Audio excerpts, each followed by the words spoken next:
A lot of wireless systems fail because of two really simple things.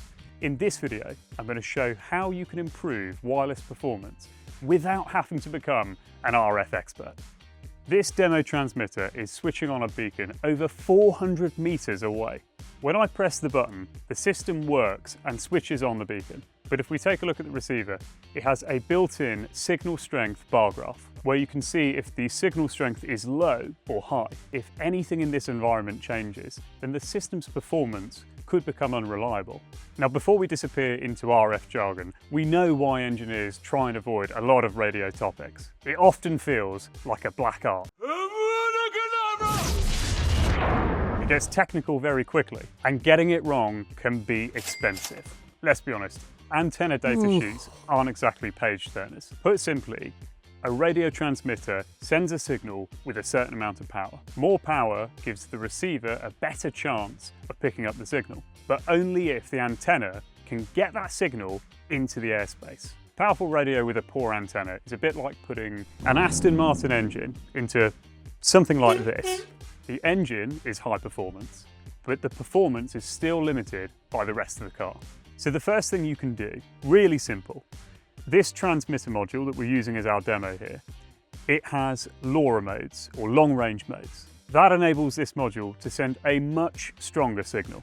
As standard, it has this bit of wire for an antenna.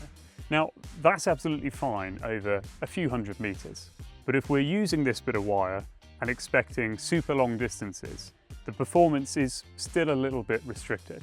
With a better antenna, it will be even more reliable over a much longer distance. All we've changed is the bit of wire antenna to this standard quarter wave width.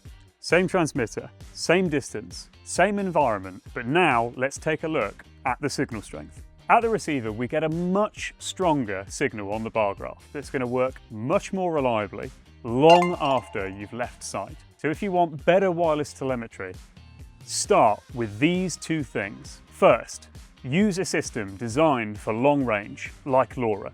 Second, use an antenna that can properly transmit and receive that signal into the airspace. You can avoid obstructions and mount units high. That will all help. But for super long range, if you do those two things first, so LoRa and a better antenna, you'll significantly enhance the performance of your radio system. If you need help choosing a wireless system or an antenna, then drop us a comment or an email and we'll be happy to help. And if you want a deeper dive into choosing your own antenna, then check out our antennas guide here on our YouTube channel.